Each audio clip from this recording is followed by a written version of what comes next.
our power is actually in being smaller. You know, we don't have to do the things that the larger players do. And even from a social perspective, the way we're able to show up online, we're able to be so much more authentic. Not having the budget that other brands did to do certain things, I always found I was always very self-conscious of. Welcome to Process the Podcast. I'm your host, Arielle Thomas, motion director, social strategist, and founder of production company Cinema Tom, now founder of gummy brand Remy Wellness. This episode is powered by Remy. Take one of them, removes brain fog, allows you to focus. Take two of them, you're good for a workout. I have created them for you guys so that we can all get the most out of our days and live a really fulfilled life. Process is your home for creativity. I speak with some of Australia and the world's most creative minds all about their unique creative process. This podcast was recorded on Aboriginal land, always was, always will be Aboriginal land. As a baby podcast, we are still just doing this on our own, me and my team. So if you love it, please use your voice and leave us a review, share it on social, send it to a friend, or just subscribe to the channel. We need all the love that we can get. Let's dive in. We ran a competition. Yeah, seriously. Cinema Tom, so long ago, like in its infancy, I was like, let's just run a competition because we were quiet, like, and we had a couple months and we were like, cool, let's just do this. And it was when video first started on socials. Was it really? Yeah, like you couldn't really do very much. It was so long ago. It's like, that was like 2017, 2018? Yeah, 2018, I think. So long ago. So long and ago. then, it feels like a lifetime ago. yeah, we launched this competition. I looked back at the graphics of it in Canva because I was cleaning out my Canva and I was like, whoa, that's the ugliest thing I've ever made. And you won the comp. So we shot was it your first ever lookbook? Yeah, it was. Yeah. I had no idea what I was doing. Yeah, neither. That was wild. And we shot it and we did it in this studio in Brunswick. Yeah, that's right. It was such a learning that even like there was that black ugly line on the floor and we were both like, how do we get rid of it? Yeah, seriously. But you were so good. Like I came with 1,000,001 references that were all so different and was like, I want to do this, but I also want to do this. And you're like, okay, so we can do. But it was so fun. It was so and good. the model that we got, she was like a fly-in Euro Marina, import. I think her name was. She or was something. unreal. She was actually great. I loved her. Agreed. I wonder where she is now. Yeah. Shout out to Maria. So let's go back to the beginning because when I knew you, it was sleepwear. Yes, correct. Yeah. So I started Maison Essential way back when. I want to say it was still very much a side hustle in 2018. And I launched as a sleepwear brand. So basically I was, the backstory is I worked in fashion and I always knew I wanted to do something myself. Just didn't really know what that was. And then I originally am from Adelaide and I'd gone back to visit my grandparents and this time I'd forgotten my pajamas. And my grandma had this like incredible collection of vintage like robes and nightgowns and laid out some options on the bed for me. And sounds so glamorous. It was so glamorous, but I also was like, this is so not me. Like, you know, I'm just like a shorts and a t-shirt type of gal. But, you know, I gave it a go and it was just like, as you said, so glamorous. Like I was like swanning around in this robe and I just thought, wow, this is so nice. Like I'm going to treat myself and get a nice pair of pajamas. So came back to Sydney. As I said, was working in fashion at the time. So I had a pretty good idea of the landscape, but spoke to my friends, spoke to people in the industry. And I was like, where do I get a good set of pajamas from that doesn't have like Harry Potter or dogs on it and isn't like $1,000? Yeah. And yeah, I think I just really kind of identified that gap in the market. I wanted to create something that was silk and like luxurious, but also still, you know, kind of modern and not super, super expensive while still being really high quality. So that was kind of my aha moment. And then, kind of soft launch in 2018 and then kind of properly in 2019. And yeah.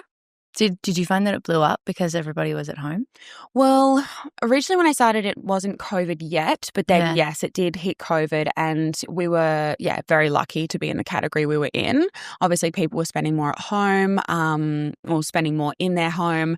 And we definitely had like a really great response from wholesale, for example, with retailers that we probably wouldn't have gotten into. You were in like Net-a-Porter, far. Yeah, like really far. I was like girl. second season, like Net-a-Porter, Bloomingdale's, Selfridges, Shopbop, just everywhere. So we blew up really quickly. And I think that was because people had not only more spend available for that category, but also because, you know, I think that the buyers, because when you work in wholesale, you have like a specific category you look after. Yeah. And I think the sleep buyers, or they usually did sleep and lingerie, they were quite, they never really got newness, you know, like they would see the same people over and over again. So I think they're all really excited by the idea of like a new brand and being able to have something a bit more fresh and modern in their department. Yeah, absolutely. So yeah, we were really lucky from that perspective, and that definitely just kind of allowed us to hit the ground running for sure. That's so amazing. Did you start working with a sales agency to help you with those relationships? I did. So I started working with a sales agency. I was very lucky because I'd already been working in the industry. Essentially, I had the collection. I wasn't really sure what I was doing from a wholesale perspective. And I had a friend who I used to work with whose roommate was just going out on their own and starting a wholesale agency. So they'd had a few clients already. They'd probably been, I guess, running about a year. And they agreed to meet with me. Still to this day, I don't know if it was just like they were just doing their friend a favor. Yeah, like a cute favor. Exactly. But they came and met me. It was at Laporte Space. I had set up a little showroom and things and had my collection. And essentially I was just like, look, you don't represent this category. I'm not like a competitor to any of your other brands. This could be like a new revenue stream for you guys, being in sleep. And at the time, it was the fastest growing category in fashion. So, I was just like, from a business perspective, let's just give it a go. So they went away, had to think about it, and came back to me and they're like, look, we're not sure if we can sign you, but what we can do is take your brand to New York to our showings. I fucking love it when they do that. Yeah. You're like, oh, yeah, literally. Yeah. And, I was like, oh, yeah, like, yeah, that's totally cool. But at the time I was like dying inside. It was like so exciting. Yeah. And they were like, we could take it to New York. You'll just have to pay for like the showroom and everything else. Now keep in mind, I hadn't even made like $1 at this stage. So I was like, yeah, no problem. Like that's easy. Because it was COVID, I was able to access my super and drain my super and put that money into the showroom as well as like some other bills for the business. So I was in for a penny, in for a pound type of a thing. And yeah, that's how it all started. Do you think that like risk mentality was fine because you knew that you could just go back to full-time work if you really needed to? Yes. Yeah. I already had the business. I already had my experience like in the industry. Yeah. And, I was kind of like, I just wholeheartedly believed in my idea. And I just thought, like it's now or never. And it's just like, yeah, I'm just going for it. So draining the super is a crazy thing to do. Yeah. Yeah. I didn't even know we could do that. Yeah, you could during COVID. You had to, say that you were like doing it hard or something. I can't remember. But quite frankly, I didn't have a job. I was. So yeah, wow. I drained my super and then paid for that. And then I think I got a credit card and paid for like, a photo shoot or whatever doing that else. now and I'm like, Jesus, that was a bad idea. Seriously, everyone's always asking advice on like how to start a brand and, like how to like get capital and stuff. And I'm like, I don't think you should take my advice. Like it's not the responsible. I know. I feel like a cowboy. I'm like, seriously. I like have a melt like every week. It's fine. Yeah, literally. It's not like the best advice I could give, but yeah, it was a risk and I took it and it paid off. So yeah. That's amazing. Yeah. So the essence of the brand when you started with sleepwear, it's obviously now, do you even create sleep anymore? No. So no, we don't do sleep anymore. We stopped doing sleep a couple of years ago now. So essentially we started the brand, we were doing silk separates, our lace slips, our, kind of silk slips with, very like vintage lingerie inspired pieces. And then not long after that, we had an article come out with Vogue and it was, the title was for the pieces that you can wear beyond the bedroom. And that kind of became our unofficial tagline for a while, which was like luxury sleep you can wear beyond the bedroom. Because matching sets and like silk sets were so on trend. Exactly. So we kind of always wore it, both like out of the house, but then you could also wear it to sleep. And then just after that, we had the whole kind of rise of the like Y2K trend. So we started to see a lot of that kind of more, vintage lingerie inspired type of pieces hit runways and then kind of go a bit more mainstream. And then all of a sudden we had a lot of the girlies, really starting to kind of experiment how they wore their pieces and wearing them outside of the house and wearing them out. And then that pretty much became our biggest market, was wearing like how people wore the pieces out of the house. So that was obviously really exciting for us to kind of see how that was translating with our customer, as well as also seeing, it on social. I think there's a lot better currency on social when you can post a picture of what you're wearing, whereas people don't really post a picture at home in their sleep. Yeah. And so we decided to bring out a few other pieces that were not intended for sleep. So our famous kimono, like our button-down vest at the time and pants set, they were all very still much sleep inspired, obviously kimono being a Japanese robe, but then we made it in like a kind of very structured cotton canvas. And our button-down vest was still like a silky set, but it was more, you wouldn't wear it to bed. And those just went nuts. Like we just couldn't keep them in stock. So after that, we kind of had that, I guess, confidence from our customer that like that's what they wanted to see. And then we opened our store. So we opened our store in Paddington 2 years ago, and just listening to customers was just so interesting, all the feedback, And I think one of the things is people were very like commercially, like on more of a commercial level, not like the cool girlies, were very kind of confused as to like whether they could wear it like to bed or whether they should wear it out. Yeah. So then I think we just decided we really needed to stick to one or the other. And that was when we made the decision to continue in the direction of ready to wear and, fully shut the sleep kind of division. That's huge. Yeah, it was a big decision. Like what sort of feedback were you getting that was like that critical that you're like, oh, wow, we're actually losing sales because of this confusion? Yeah, well, I think it was just more not the loss of sales, but it was more the like what sales we were getting, and consistently the sales that we were getting were pieces that weren't sleepwear. So for us, like having those pieces consistently sell out, having people wear them out, etc., we just decided, that was probably the direction we should move into.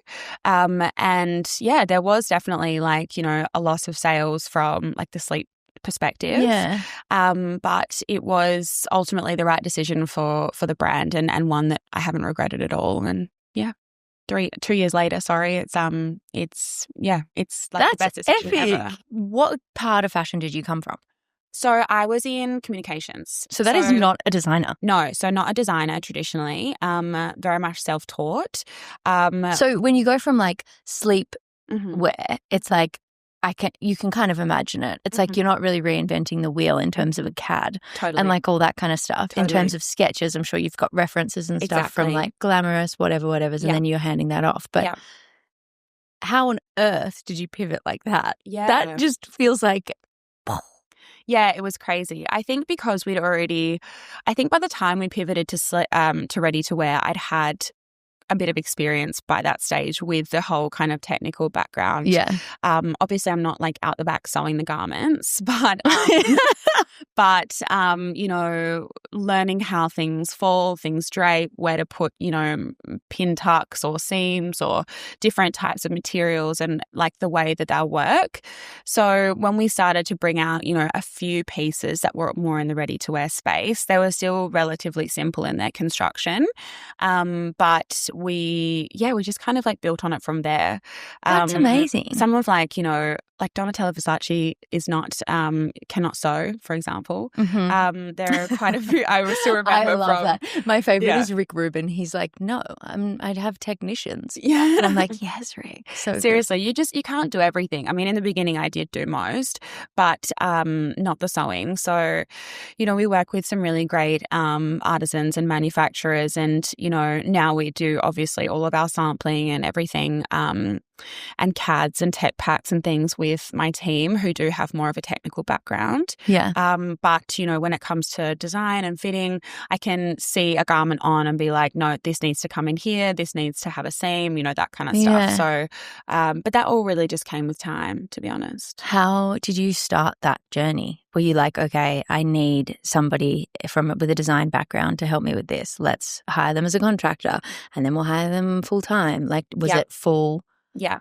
So my right-hand girl, she was my first ever hire. She originally was a contractor, came from a background where she studied fashion, but then had worked, you know, just kind of more in like admin operations type of roles at smaller businesses in fashion, and originally just hired her to help with just like the huge amount of wholesale orders we had and all of the kind of paperwork that needs to be done with that. And then over time, you know, she just really helped me, I guess, really build that out. And then I hired my second girl, Rosie, who also has a technical background. And between the three of us, we would just kind of, you know, problem solve like these garments and situations. And, you know, we still pretty much do that. You know, we get together and, you know, I'll have designs and we all have references. And, you know, it just kind of is a very much I guess, collaborative process, which is very much, I guess, the role of a creative director, which is kind of now what I call myself in the business. You know, it's my job to kind of creatively direct the aesthetic that we're trying to create. And that is across not only design, but marketing and comms and everything else. And then, you know, I have a great team around me that kind of help with more of the technical aspects. So, yeah. Wow. Yeah. And how many are in your team now? So there's probably about 10 of us, and that's a mix of full-time, part-time, contractors, casuals. Yeah. On any given day in the office, it's probably 5 of us. And that just kind of, is a mix of, as I said, kind of everything. But yeah, very small team, and, you know, obviously still growing. And it's very, very collaborative. You know, it's all hands on deck when we have events or, you know. Yeah, it has to be. Yeah, or anything else. But also, I think that kind of makes it really rewarding and exciting for everyone to kind of be able to see all of the elements and how that all comes together rather than just being like, I guess, a wheel in like a cog of a machine. What the fuck is that saying? A cog in a machine. Yeah, like a wheel in the cog of a machine. You know what I'm saying? Yes.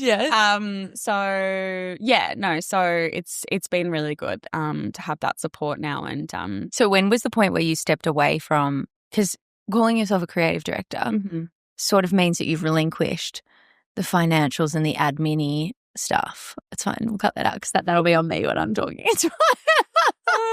For context, she missed her mouth when she had a drink. Yeah. Typical me. No, so I guess, you know, like in a small business, you know, you are still doing all of that? Yeah. Damn, girl. You have a specific role that, you know, you kind of call yourself, but really I'm like, you know, the director of everything. Yeah. I think that will continue for some time. But I also think that's really important. I think I've learned some big lessons along the way in terms of sometimes when I have handed things over, whether it be, you know, like accounts or wholesale or, you know, anything really. Like I think it's important to kind of know and be across like what's going on in the business, whilst of course having trust in, you know, the people that you work with. Because at the end of the day, like it is your business, it's your baby. And I think it's important to kind of see all those elements working together and sync. And I think it's going to be a while before I can hand off some of those, but it's getting there. Amazing. Yeah.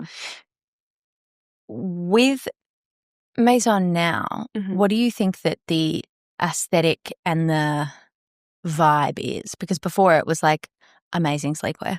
Now, where have you moved to? Like what's your, I guess, tagline or like what is the brand ethos now? Yeah.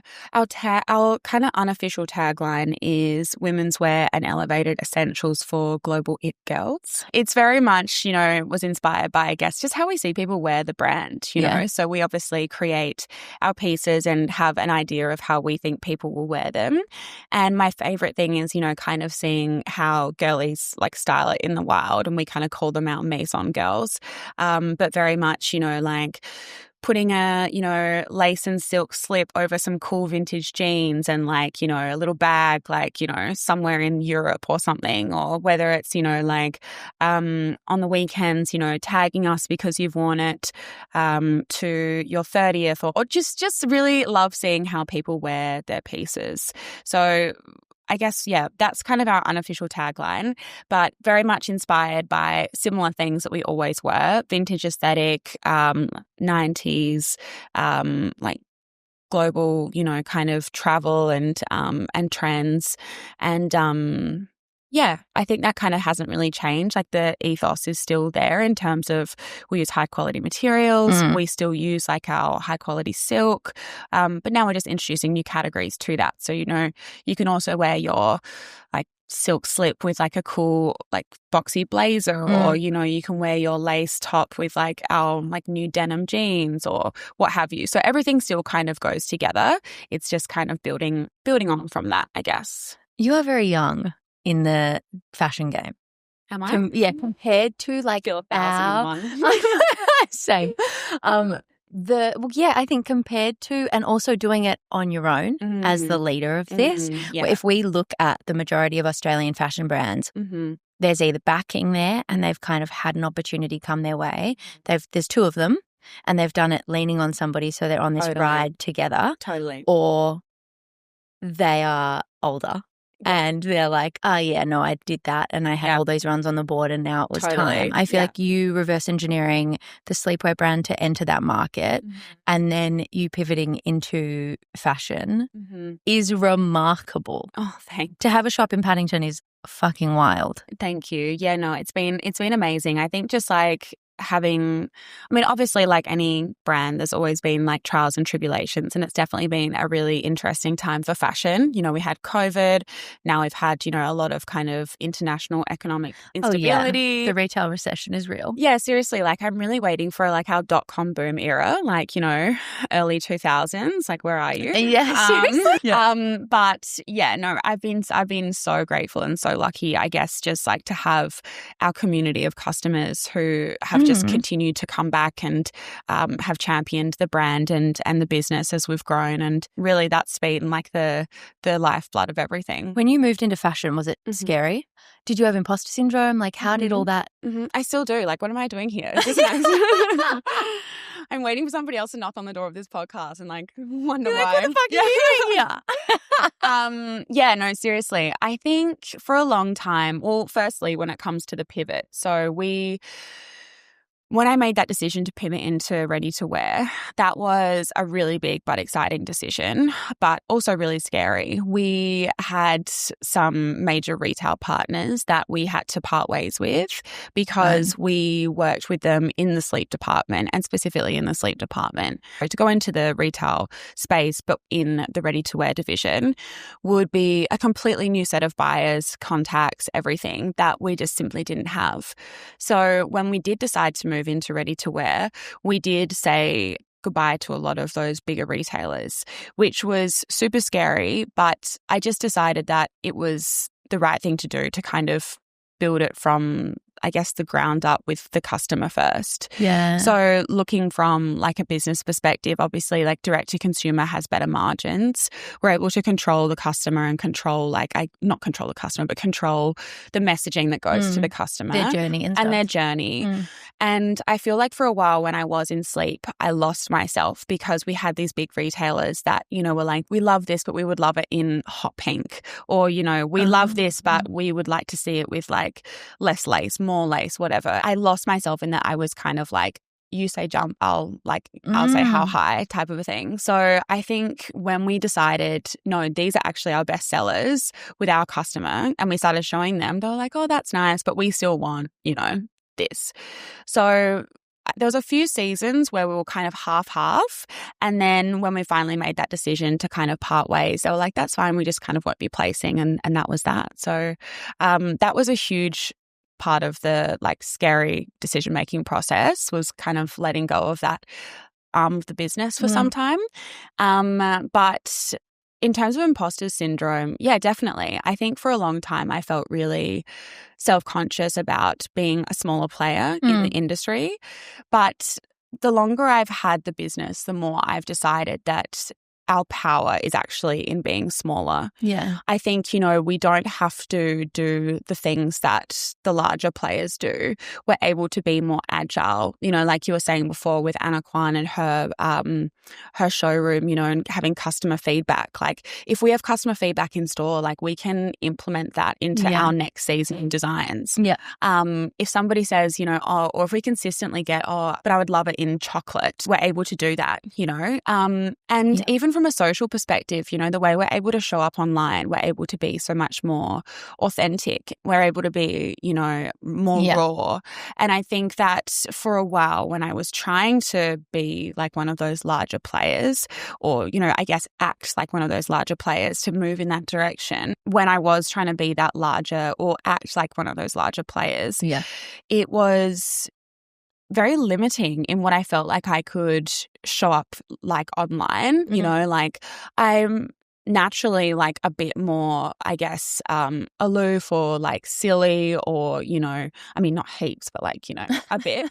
I still get things done. Yeah, I still get things done, but like don't always take myself so seriously. And, when I was trying to be more of that larger brand, I felt like there was certain parameters that we had to stick to in terms of like our tone of voice, how we showed up online, the types of events we did, like not having the budget that other brands did to do certain things. I always found like I was always very self-conscious of, but now it's actually really freaking cute to just do like matcha and croissants in store, like, and like chat with our customers and stuff. Like it doesn't have to be like this whole huge production kind of a thing.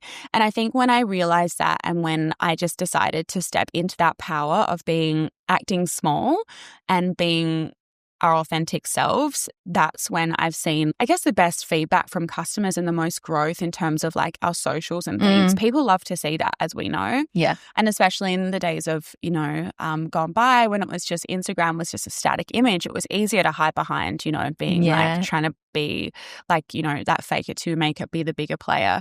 But like the reality is, I still do cart boxes of stock around like to the store, kind of a thing.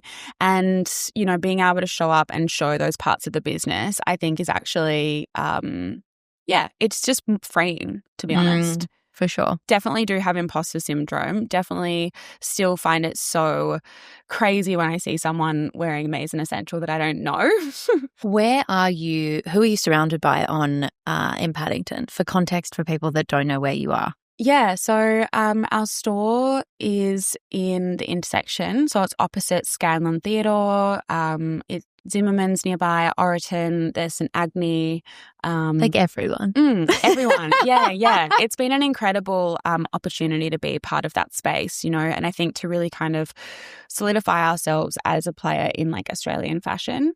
I squealed when I saw it. Oh, I was really? like, oh my God. Yeah, because when you are walking across the street, it's nestled. Yeah, totally. It's sort of one of the smaller-ish frontages, but in the most charming way. And it's right next to the heavy hitters. It is, and when there's a new store there, you're kind of like, what's that? And then your eyes kind of focus on it and you're like, oh my God. I know. It's you. It's crazy. It's crazy. When we got that space, it was such a pinch me moment. And even still, like when I would drive past and see customers in there, like I would just be like. When you're not when you're not in store that day or whatever. Yeah. Well, I don't work in the store. So we have like retail staff that work in the store. But, I often go in for whatever, see the staff or pop in, as I said, to like drop stock or what have you. Whenever I'd see customers in there, it was always like, such a nice moment. But we're actually in the process of moving our store. So we've been there for 2 years, which has been amazing. Yeah. And now we're moving to a larger space in Darlinghurst. So we have this gorgeous like heritage office still on Oxford Street, still like very close to the intersection. So we're on Oxford Street. We're just above this cafe called Thika. But it's this really cute little hub where there's like the new AP Bakery. There's like Carhartt. There's like, it's right near when the new Soho House is being built. And we just have the most beautiful heritage building. We have the whole level, turning half of it into like a very kind of Parisian, Scandi, shoppable showroom that's going to be open on the weekends. And again, that kind of comes back to me and really leaning into that, how we want to run our business. You know, being in the intersection was amazing and had, you know, as I said, like such incredible benefits for the brand, and we were amongst like some of the heavy hitters. But now that we have that community and we have that customer, really coming back to ourselves and being that whole kind of like Parisian Scandi kind of, well, we're trying to be that kind of brand, and that's kind of how we show up. I'm really excited to be able to invite people into our space. It's like bigger, you know, you can like hang out, there's like couches and there's more change rooms, and like, you know, it's just going to be, I think, very kind of more, I guess, interactive and allow us to kind of grow with our customer a bit more. So a question that I have never asked before, but I've actually realized with listener feedback, a lot of the girlies that listen to Process are alarmed at how to scale and do all of those things, but also there's a place of nerves for them of telling people what to do and being a woman. And I think it's like the age-old question of like, if I tell someone what to do, are they going to think I'm a bitch? But like asserting yourself and getting things done. And even now I sit in meetings and I'm like, but it's fine. You don't have to. Yeah, no worries if not. No worries if not. Literally. And story of my life. I don't think I've ever talked about it, but the majority of listeners are women, and I know that so many are going through it right now of how do I come across, like how do I be likable but also tell these people what to do, because it's the first time that they've ever done it. Totally. But you've obviously had great success in building and growing, even though small, a team. What's your advice on that? It is a very real dilemma, you know. For a while, we have an ongoing joke. My husband, Felix, our team calls him Felix from accounts, because we had an accounts email and I used to sign off as Felix. Felix has never sent an email from the accounts email. My God.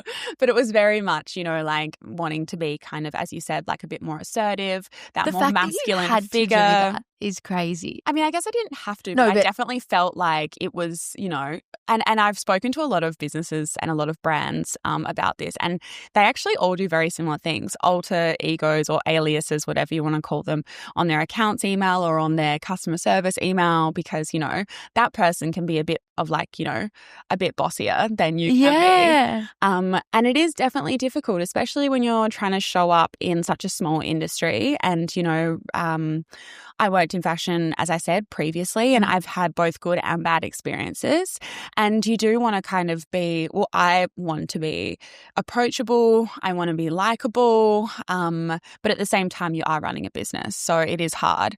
I think for me, it's always been about finding the right people, because when you find the right people, you have mutual respect. And that hasn't always happened. You know, when I have had someone that isn't the right fit for the business, they don't show up the way they should. They don't, you know, get the work done that they should or whatever. And then that leads you to have those kind of uncomfortable conversations. But I guess when you're hiring, I would always recommend kind of doing a period of trial or casual work before offering a full-time role. And I myself have made that decision of not doing that, because it allows you to kind of see how you do work with that person. And if they are the right fit for your business, then I have complete trust in my staff. We work from home 2 days a week. I don't need to know what they're doing. They still tell me what they're doing, but I don't need to know, like, if one of them was like, hey, do you mind if I go to a doctor's appointment, or it's a really nice day, I'll be like, go for a swim, you know, like honestly, just like, I'm not paying for seat warmers. Like, I don't need you like on your laptop 9 to 5. I need you to be efficient. I need you to get the work done, but like, that's it, you know?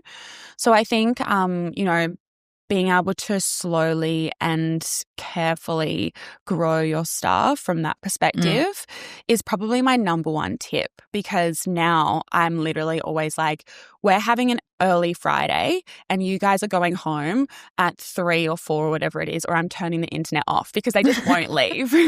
Wow. Yeah, which is obviously really nice, but at the same time, like, has only come from having that mutual respect, and them also now having like such a love for the brand and for what we're building and feeling so a part of it. But yeah, no, it's definitely a real feeling, and one that I think a lot of people feel. I still get really uncomfortable in conversations sometimes, but I think that's just part of it. Yeah. And you just have to like learn that like it's not always going to be super nice. I mean, 99.9% of the time it is, but just like in life, like sometimes you do have to have like, you know, those harder hitting conversations or, you know, whatever else. And that's okay. I've recently been realizing that those conversations and stuff, they're not necessarily a reflection on you. They're a reflection of the person that you've hired. Like, are they an A player, B player, C player? All of those things, like it's a culmination of all of those things. But then the better that you get at them, the easier those conversations would become. Like, they're not always going to be this weird and crippling forever. Totally. It's so weird though. Yeah, it's so weird. You know, and I'm definitely that no worries if not person, you know, and I want to like, I don't ever want to make someone feel uncomfortable, you know, I don't ever want to make people feel uncomfortable. But I actually was speaking to Anna Kwan about this once and about when I was having a similar situation. And she was like, Liv, this is your blood, sweat and tears, like building this business. Like think about all the late nights you've had. Think about all the times you didn't pay yourself. Think about all of the things that you have done.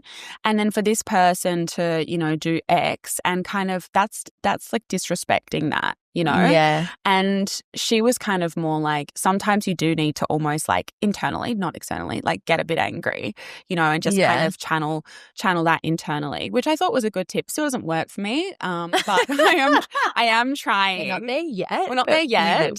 But I am trying. And I think it's a good one. You know, I think you do need to remember that at the end of the day, like you're building a business and, you know, remembering all those things that you've done like so far for the business and channeling that, you know, to at least maybe not get angry, but at least like step into your power. You know? I heard yesterday someone was like, because we were talking about this, he was like, you know, I had to say to them, you know, like it's all fun and games and then I've got to put my employer hat on right now and we have to have that conversation. And he was telling me that it's like he's fine to have the conversation because he uses this like tiny sentence, my employer hat's on now. And then he's like, by this magical hat that he puts on, he's allowed to be staunch. And that's it like, so funny. And I'm like, oh, okay. I feel like if I did, like, I don't know, if a woman did that, it would be weird. Like, okay, love, so my employer hat's on now. It's like doesn't hit the same, you know? But no, it's definitely, I think you've got to have some tricks in like your toolbox of how you handle those things, and everyone's different. But Anna was right in the sense of, thanks, Anna. Thanks, Anna. She knows. You know, just kind of remembering all the things you've done for your business, the sacrifices you've made. You need to be able to put your foot down. Yeah, for sure. Times. So, speaking of scaling and sacrifice and all the things, how is Maison Essential now operating in the fashion scene? How many collections a year? And are you doing it like that? Or are you guys are more like Realization Par where you're just dropping shit? The dream. Bit of both. So when we decided to kind of have that mass exodus from wholesale, I was so like, dramatic. I was like, so are you not wholesaling at all anymore? We didn't for like one season because I was like, not going to do it anymore. Okay. But we are now. And then you were like, oh wait, that's like, sweet guarantee. Yeah, exactly. Okay. So I think just like especially as a smaller growing business, the minimums, you know, like you want to hit really decent MOQs with your manufacturers so you can get better rates, obviously. And, you know, with a lot of the retailers we work with, we always our payment terms always have some sort of element of deposit. So that just really helps, I guess, fund your like collection, you know, being able to put that into production. It doesn't pay for it all, but it definitely helps. So for us, we do at the moment about 3 collections a year. So we do Resort, which would be an October, I'll start from the beginning, should I? We do Spring Summer, which would be a January delivery. We do Pre-Fall, which is a June delivery. We don't usually do Fall Winter, which is after that, usually like July, August. But this year we might be doing a small capsule of fall. And then we do Resort, which is October, November. And then throughout those, we do drops. So we, you know, have like that's the collection we design, we shoot, we manufacture, but then we drop them, you know, once a week in like smaller collections. And that just allows, you know, the pieces to really get like the attention they deserve rather than like bam, like 40 Absolutely. looks. Drops are also so important when you categorize the drops for your marketing team to have a look, even for gifting. Like it just makes everything, it's almost like a Bible of like the timing of the business, and then everyone has totally like a point of view on what the fuck is going on. Totally, literally. And, it just really makes it, a lot easier to manage in terms of all those things you were talking about, marketing, operations, e-com, like everything, to really stagger that. I would love to get to a position where we didn't necessarily do seasons, but working still with wholesale. And also, it kind of does make sense to kind of follow some sort of, I guess, organization of the fashion calendar, to be having things come out at the same time, like other brands are having similar things come out. So I think that's easier for the customer to understand. But who knows? Eventually, maybe not. But for now, that's how we do it. So we just kind of consistently drop pieces quarterly and weekly. Wow. Makes sense. Yeah. There's so much talk at the moment around the Australian fashion landscape of everything looking the same. Mm-hmm. Yeah. And we're all inspired by the same things. Yes. White. Yeah. Yes. Yeah. And even the, I do not know what it's called, but even like the silhouette that I'm in today with like the higher neck and the whatever sleeve and like the wide leg pant, like how do you tackle that? Yeah. Because you're obviously inspired by all of our touch points of what we're seeing. Fashion's not in Australia is not necessarily like being reinvented. The wheel is not reinvented. And then you're also not resort in like a flouncy print kind of a way. Yeah. So your solutions to not looking different is really like, that's tricky. Totally. And I can really see why people do think it looks the same. And interestingly, when we've ever brought out things that I thought would do really well that are maybe a bit more commercial, that I was like, I love this, or I mean, obviously I love lots of things that we do, but things that I thought would do really well often haven't if they do look like they could be from another brand, if that makes sense. Yeah. So, sometimes if we do, basically exactly that. But I think for us, it's always been kind of coming back to our roots and what I was talking about earlier. So very much like vintage inspired, we get a lot of inspiration from the archives, whether that be, 1920s style, like Christian Dior lingerie, like negligees and stuff, the lace detailing in certain like places, or whether that be, early 90s or early 2000s, like, like the Ralph Lauren or the Miu Miu collections of that time, or the more kind of androgynous like Calvin Klein collections. So I think just like looking back through the archives of like all of those eras and then thinking about how so many of those like kind of pieces or images or kind of vibe we're inspired by, how can we modernize that for like our customer today? So that is a big part of our inspiration, and definitely, one that has always been one of the business. I actually used to have a vintage clothing brand before I started Maison Essential. Really? When I was like 18, I used to thrift in, all of the stores, go all around SA, and then sell them at the fashion markets on Sunday mornings in Adelaide. So I was like 18 in like a leopard print fur coat, 9 a.m. on a so Sunday. Fabulous. It was definitely was way before my time. Creative expansion happens the most for me when I travel. Yeah. Seeing like how sometimes it's not always relevant because of like weather, differences, but just seeing like how other like people dress like overseas, and they're often brands that like I haven't heard of, or like they've opened a cool new store that like I think just getting out and getting that inspiration is super important, and also kind of part of the reason why we decided to move our store to our showroom in particular, because we wanted it to be kind of more that like off the beaten track kind of place that you do find when you travel.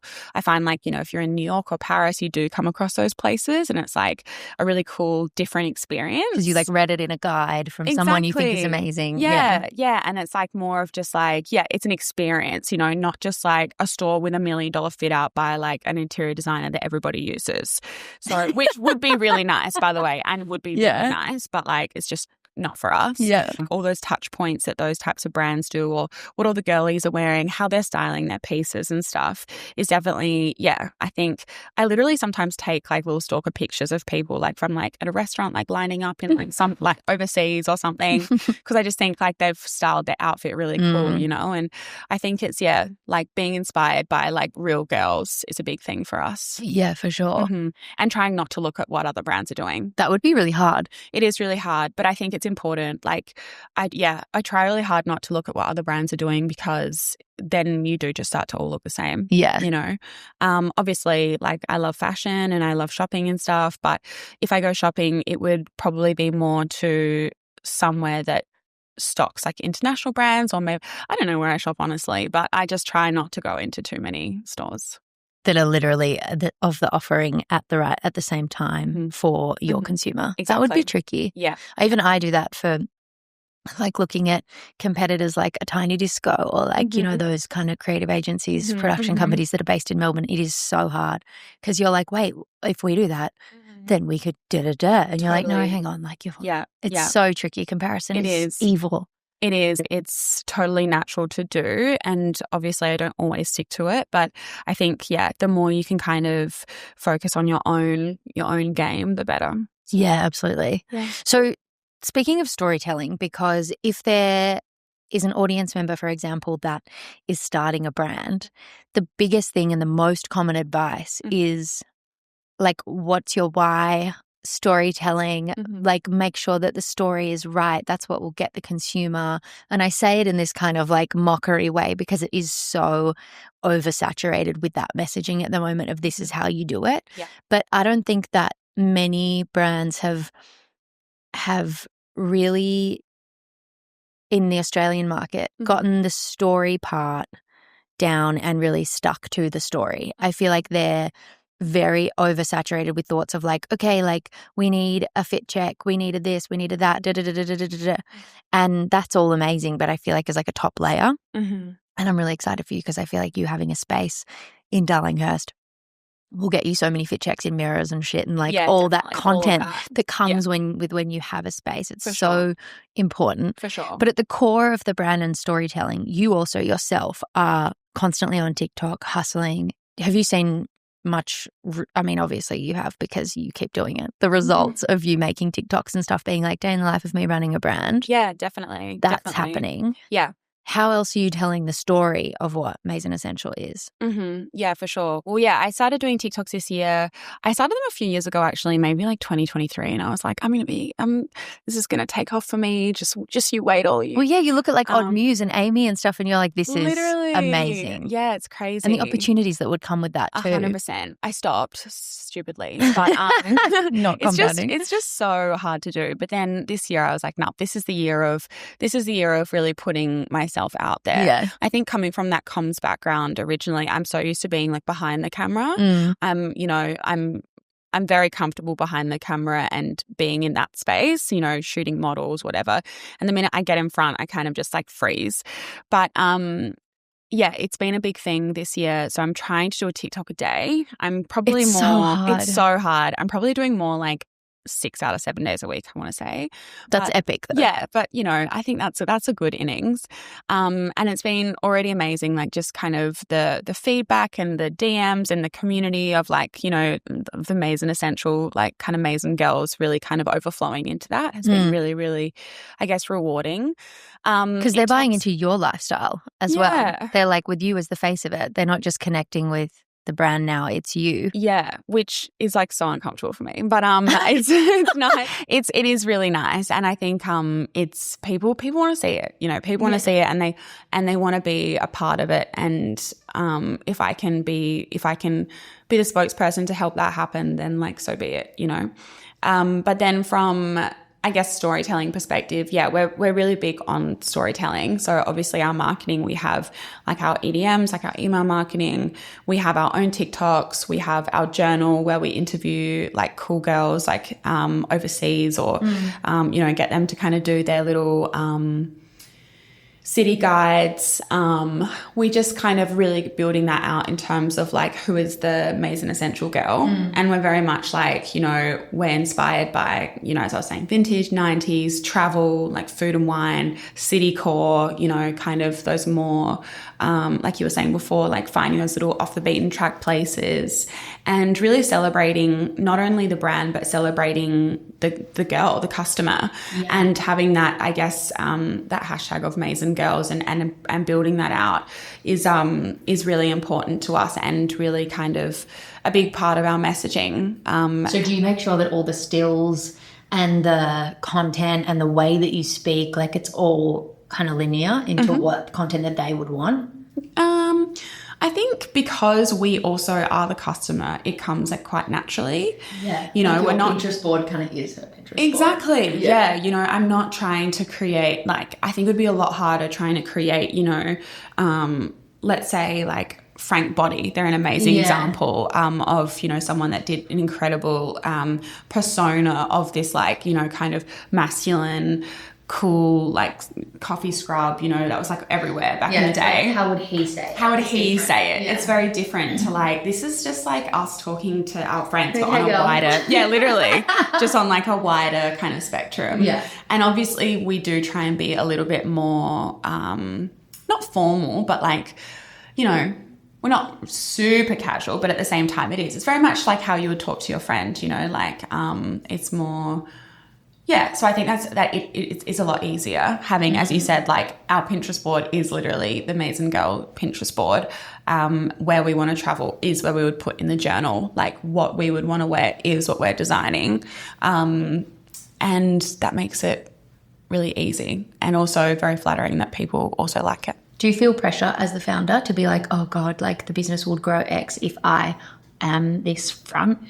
Because we're seeing it so much. I mean, yeah, I think like there definitely is that element of these days you kind of have to show up as like everything, you know, like you're the CEO, you're the creative director, you're a great boss, you're a great friend, you're on social 24/7.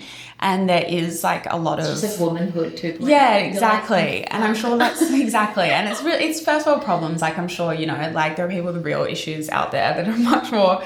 but it's just probably more like very time consuming, but at the same time, it's so rewarding. You know, as I said, like I started doing it just to be like, well, fuck it. Like what can I achieve? Like if I just do it every day, and already just, like the amount of people that have reached out or the brands that, you know, like we're going to be collaborating with or what have you, are just like, it's snowballing so much more. And it's all, you know, thanks to showing up online kind of consistently and authentically. So, you know, they tell you to do it and I put it off for ages, but I think it's definitely the right thing to do if you can as a founder. And if you don't like doing it, you can hire someone that does, you know, like Solar is a really good example of that, the sunglasses brand. They're Lex Solar and they're based in the US, or maybe they're in the UK. Anyway, they're very like cool, only online kind of sunglasses brand that I'm pretty sure are only direct to consumer, that have just really taken off like on TikTok and things. And they have a social girl and she's like the face that, you know, really talks to it and, you know, takes you on these shoots and what have you. And I think, you know, like that's a really good example of somewhere that, you know, maybe it's not for the founder or it's not for the CEO, but they've, you know, found someone that's like digitally native and that, you know, that can do it. So, you know, if that's not for you, then that's fine, but it definitely helps. You mentioned collaborations. I love asking the question, what is something that's had like the biggest ROI for you in terms of business? Because we don't really speak like that. Yeah. Like, but they are such big, like, if you were to be like, oh, the in-store stuff with matches and croissants, or oh, the every photo shoot, or our EDMs actually are the biggest ROI for us. There's so much that people can do to promote their business and just keep going and draw attention and blah, blah, blah. What are you saying as like the activities that you do within Maison Essential that do bring in the biggest ROI? And you're like, fuck, that's got impact. Yeah, for sure. I think gifting is a big one for us, you know, gifting our community and the friends of the brand. Because for us, it's just so important for just to get it on people, you know, and I think at the beginning that was the biggest thing for us, you know, just getting it on as many people as we could. and doing it without expectations. Obviously, we love to kind of say, you know, for some social love or like, you know, what have you and that, but please post, tag, hashtag, post again. But yeah, I think definitely at the beginning, gifting was a big thing for us, and people always like to me, oh, you know, like I like love what you do, but like I just don't have budget for gifting. And I'm like, girl, whatever you're doing, like cut budget for other things, because you just need to get your product out there on people, or whatever it is, like, you know, if it just in people's hands, you know. So I think like that for us at the beginning was really important, and still an important part of the business. And then besides that, like we are a very omni-channel business, you know, our email marketing is a big thing for us, you know, and building that database at the beginning was very important. And we do see a lot of... With Remy at the moment, the gummies, which I brought you some. Klaviyo, I didn't realize that you can, I mean, Arielle, but Klaviyo, you can plug it in and you have like a monetary value of sales that came from that EDM. From that EDM. I was like, holy shit. I know, it's really satisfying to see as well when it does well, and being able to use that like kind of data to like really, you know, like make strategic decisions is so good. So yeah, our email marketing is a big one. Obviously social like marketing is a big one. The store has been just an incredible opportunity to connect with more people in real life, and, you know, to see how things fit on different people, for people to be able to touch and feel the brand. So I'm really excited to kind of continue doing that in different ways. Definitely at the beginning, gifting for sure. I love that. Because so many people are like, oh, I don't know if you need to, no, you do. It's great to you do. hear it so blunt. Yeah, you do. You do. Because like you want the word of mouth, you know, like whether it's...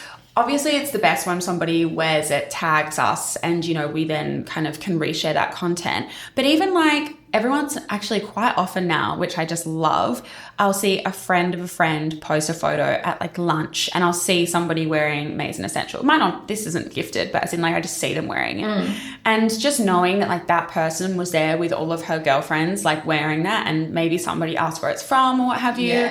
And like that is so powerful, you know, like what is more trustworthy than the opinion of like your close friends, really? And so if I have somebody that we have gifted or that's bought it, but that we've gifted in this particular instance, that's then wearing it amongst their friends, and then they're all talking about it or asking them about it, then like how good's that? You know, I've not only impacted that one person, if they share it on their social, I've impacted others. And if they wear it just then IRL moving forward, how many others is it going to kind of reach? So I just think like it's the gift that keeps on giving, you know. If you had unlimited resources with Maison, where do you think the brand would be? Or where would you like wildest dreams take it? That's a really good question, to be honest. I feel like, you know, obviously what we're doing is on a much smaller scale, but I feel like it would honestly be exactly what we're doing, but just bigger, you know?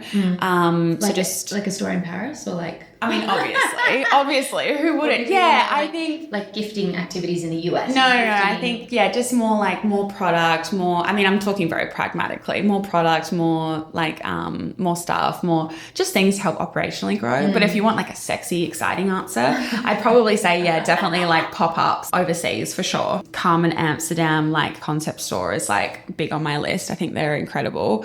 Or, like a pop-up in Paris, or one in New York. We did a little team trip there at the end of last year and shot a campaign there. And I think we have like quite a lot of customers in the US, so that would be amazing. But just reaching more people IRL for sure. Like I think it's just, there's nothing more, just like satisfying than being able to like meet customers that have already followed us or bought from us, or maybe, you know, seeing people like shop your product that you've spent like months, if not, you know, sometimes a year, like developing, designing, sampling, fitting, photographing, seen by customers and tried on by customers. So I think the more people we could reach IRL, that would be a big thing for us. When I wrote that question, I was thinking about it personally. I was like, how the fuck would I answer? Yeah, what would yours be? I don't know, because I feel like the podcast would probably be different in terms of like amplification and spend that I had behind me and that kind of a thing. But when I think about Cinema Tom and the relationships and the clients and the speed that that's grown. I'm actually really, really grateful for that, because if it grew any faster, I don't think that I would have learned the lessons that I've learned. Totally. And I think at the moment, because there is no fallback plan financially, I am so honed in and so hyper aware. Like, I haven't had a drink in a year and a bit. Wow. Like, go you. And I had 2 last night. like, I'm so in tune with it and connected to it, and I like so much who I am in this journey, and and like the decisions that I'm making, and every time you fall down you get back up, but I kind of like the resilience that I've built from it. Yeah, definitely. So like, I'm really grateful for that, and I don't have a the grass is greener relationship with it, because I know that I have to go through all of that to get to where I'm going. I agree. And I feel the same way. Like, you know, maybe if you'd asked me at the beginning of my journey, I might have like, you know, some really like crazy answer. But I think, you know, like, you learn so many lessons along the way that, you know, and things that you maybe didn't expect, both good and bad, that I think, you know, being able to grow more consistently and slowly is honestly just the best way, in my opinion. Yeah. You hear about these brands and they, you know, explode overnight. Obviously that would be amazing, like, you know, to wake up with like that kind of sales. But then I also now just can't help but think about like operationally, like in the background, like all the things that would actually like go wrong logistically, of like having to fulfill all those orders, or, you know, all those angry customers if it wasn't fulfilled on time, or like, you know, what, you know, just all the things, running out of product, like, you know, or it's selling all of our product and then not having any more, which actually is a really big issue for us at the moment, like learning how to I guess figuring out how much to actually make, and then forecasting. Exactly. Forecasting is always so interesting, because, you know, you don't really know which products. I mean, I always have an inkling, we always have our favorites, but which ones are going to be like really in demand and sell through really quickly. And then if other ones are more of a slow burn, are they going to pick up if it's more like a weather thing or what have you? Or how do you feel about that when something is sold out? Are you like, fuck yeah, something's sold out, that's such a good message and creates demand? Or are you like, oh no, it's missed sales for sure? Yeah, definitely.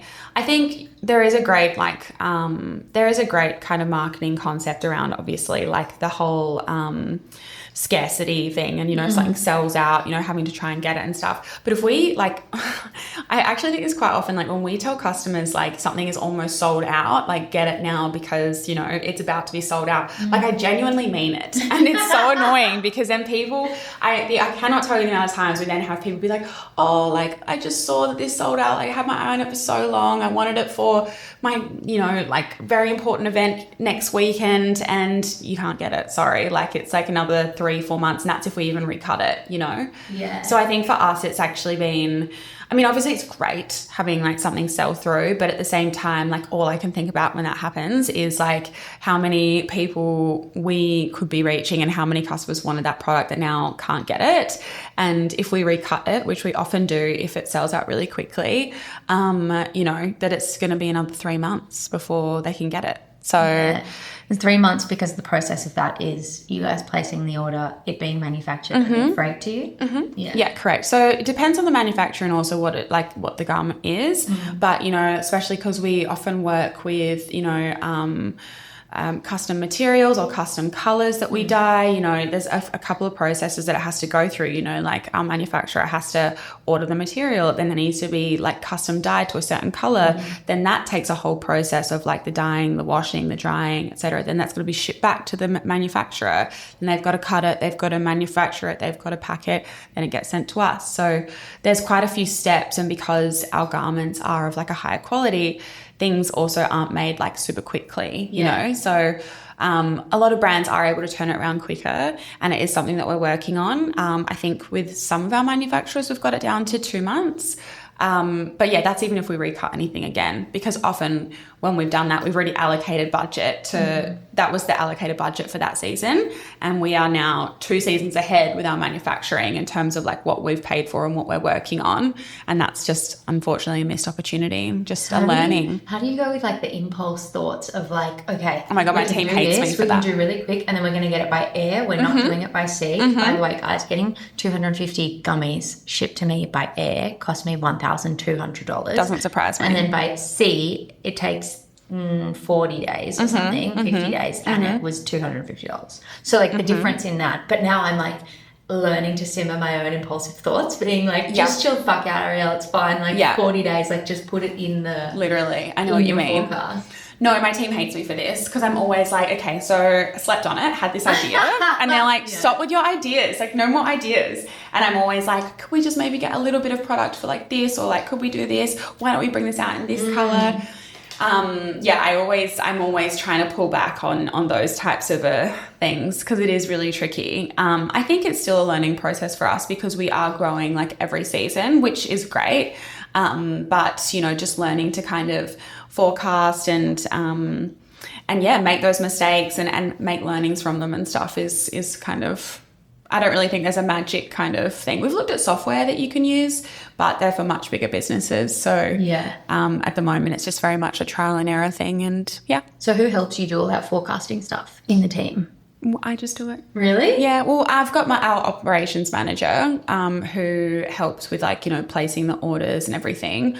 But yeah, that still sits with me in terms of like how many units we order. So we go through as a team and look at like the sales of like every season. We'll look at like the sale, or we do sales reports obviously constantly, but we'll do more of a deep dive in terms of like what sold last season, what was most popular, what season are we going into, you know, taking into consideration like seasonality, weather, events, you know, sales periods, etc. And then figuring out from there based on last season how much we sold. Yeah, it's very much like a whole process, but we use like certain software for like placing orders and managing all of our inventory and managing all of our production inventory. And then obviously I have my operations manager who I lean on heavily, who helps with like, you know, actually placing the orders, monitoring them, shipping them, etc. But actually placing the units, I do it. Wow. Yeah. You would think that would be one of the first things that you outsource. Like just getting those decisions, but as you said before, like the control and like, Yeah. I think with that one, it's a tricky one because it's like, you know, you really learn like what your customer wants, what they're buying, and that then helps you make decisions with like design, with marketing. It helps me make decisions with like other like elements and other team members. So I think it's really important for like me to be across that part of it.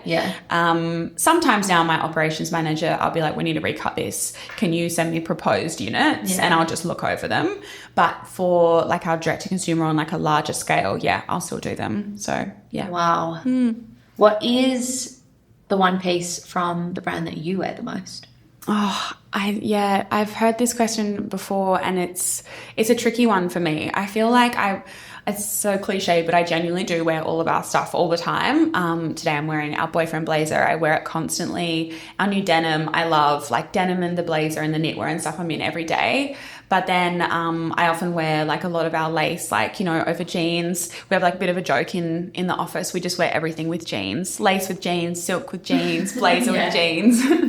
And when we're explaining like things, we're like, oh, you can wear this with jeans. Just about everything.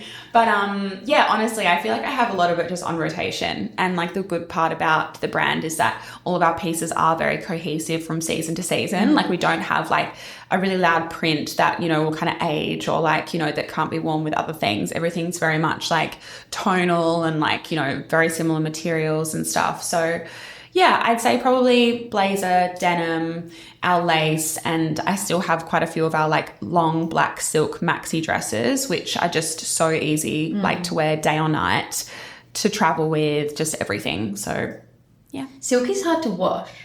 Silk is hard to wash. How do you recommend it? It depends. We usually recommend dry cleaning it just because I can't trust I don't know how people will wash theirs at home. Yes, for sure. There's like beautiful brands like the Laundress. There is, exactly. That, like it's very premium. It's like a special soap. Exactly, yeah. So, but if I'm washing my silks at home, which I often do, it's just very much, like a specialty soap, cold hand wash, like lie flat on like a rack. It's not very glamorous, but it's hard. It's definitely harder to take care of, but it's also just like, so beautiful in terms of like its luster and it's like long-standing like strength and quality and stuff. Yeah, so it's worth the trouble. Yeah, exactly. Otherwise, just take it to the dry cleaner. You mentioned collaborations before. Yes. What are some collabs that are coming up? What's your dream collab? My dream collab is probably more like what I was talking about before, like our Maison girls, but reaching more of them like internationally. Yeah. Like cool girls just like owning their creative craft, whether that be like chefs or DJs or musicians or models or hoteliers, like just cool people and like really kind of stepping into their world and shooting them and like all that kind of stuff. But then in terms of collabs, I think mostly just like we have a lot of things happening with the showroom, which I'm really excited about. So, every Saturday that will be open to the public. We'll have, I'm looking at bringing in a few other brands. We already stock like Mista footwear, which is a Spanish-based brand, which makes really cool shoes. And then we're looking at bringing in a few new like bag and like jewelry brands as well. And then, just kind of a few other things in the works, but just watch this space. That is so exciting. Yeah, no, it's been really good, really good. So where can people find it? You can find us at maisonessential.com and also... Essential's not spelled like essential. No, it's it's spelled the Dutch way, so Essientiele. Is that When right? I read it, I'm like Essentiele? Essentiele. Is that what I said before? That's how you spell it. And we'll be open, and from our shoppable showroom in Darlinghurst in Sydney on Saturdays from the 5th. That's like the 5th of April. Yeah, like a couple of days away. Girl, yeah. Thanks for making time to come and hang. Of course. Thank you so much for having me. And where can so people nice. find you on Tiki? Oh, on my Tiki, you can find me on TikTok at Liv Koennecke. Koennecke. I'll tag her and all this stuff. Yeah, I was going to say. Thank you so much. That brings me to the end of this week's episode. If you loved it, I'd love to ask her a favour. Could you please share it with a friend, subscribe to this channel, like it on socials, or leave us a review, any of the above that feels right or easiest for you. We are still a baby podcast trying to make our way in the world, and we need all the love that we can get. I'll see you next Sunday.